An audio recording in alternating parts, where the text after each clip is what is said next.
മണ്ണിന്റെ ആഴങ്ങളിൽ എന്താ അവസ്ഥ? നല്ല ഇരുട്ടാണ്. അതിന് ഭയങ്കര ബുദ്ധിമുട്ട്. ആകാശമൊക്കെ കണ്ട് മരച്ചില്ലയിൽ കാറ്റൊക്കെ ഏറ്റിങ്ങനെ ഇരുന്ന വിത്ത് മണ്ണിനടിയിൽ പെട്ടുപോയി.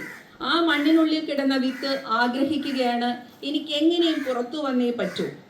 അതിനുള്ള ശ്രമം നടത്തി. അങ്ങനെ അതിന് ചെറിയ വേരുകൾ വന്നു, അത് ചെറിയ നാമ്പുകൾ മുളച്ചു, മണ്ണ് വകഞ്ഞു മാറ്റി അത് മുകളിലേക്ക് വന്നു, പിന്നീട് ഒരു വടവൃക്ഷമായി മാറുന്നു. അതുപോലെ ആവണം നമ്മളെല്ലാം. നമ്മളിപ്പോൾ ഏത് സാഹചര്യത്തിലാണെങ്കിലും നമ്മൾ എന്ത് ചെയ്യുക? അതൊന്നും നമ്മളെ ബാധിക്കില്ല.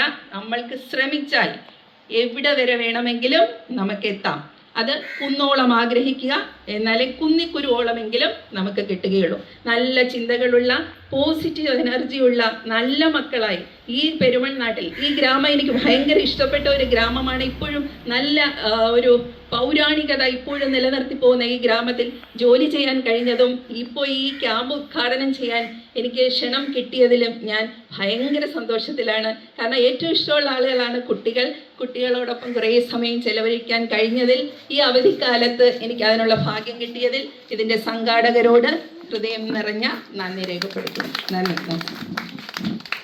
ഈ ക്യാമ്പിൻ്റെ ഉദ്ഘാടനം നിർവഹിച്ചതായി അറിയിച്ചു കൊള്ളുന്നു.